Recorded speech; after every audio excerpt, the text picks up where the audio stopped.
Kaya natandaan ko yung nag-label dun sa pagkit natin, yung si Congressman Ricardo Blanco. Pero hindi siya label yung mga tao. Nag-deliver ng pera. Paano mo nalaman kayo kung nag-gadyola?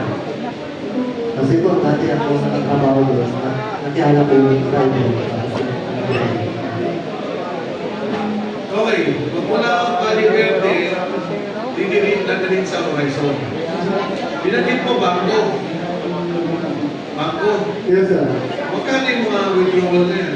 Minsan, sir, nag-withdraw kami ng merong minsan, 2 maleta, 4 na maleta, 5 maleta, ganun po, sir.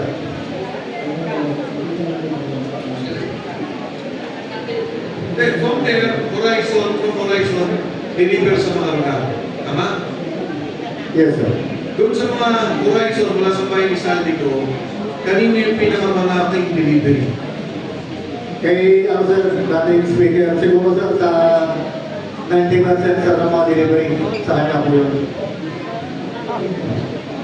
Yes, sir. Sir, na-experience ko din dito sa nag-pick up kami ng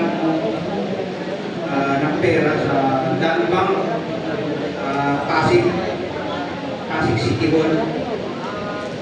Nag-pick up po kami dyan ng 25 malita po large.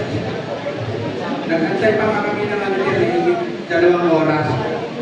Nantay namin yung 2 armored car.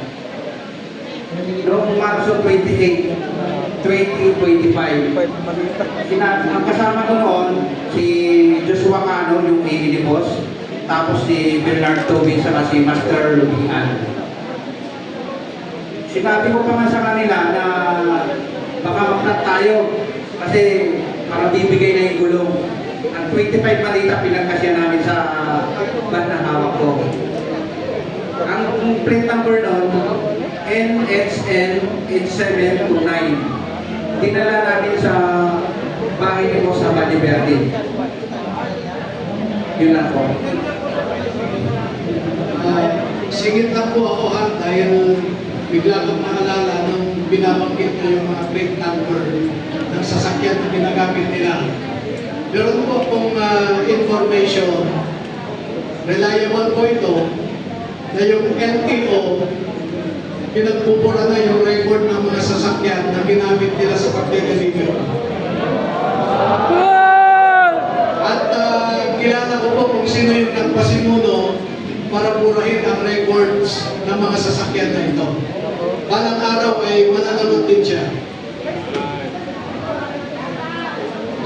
Okay? So, balik natin dun sa picture, no? Yung kanina,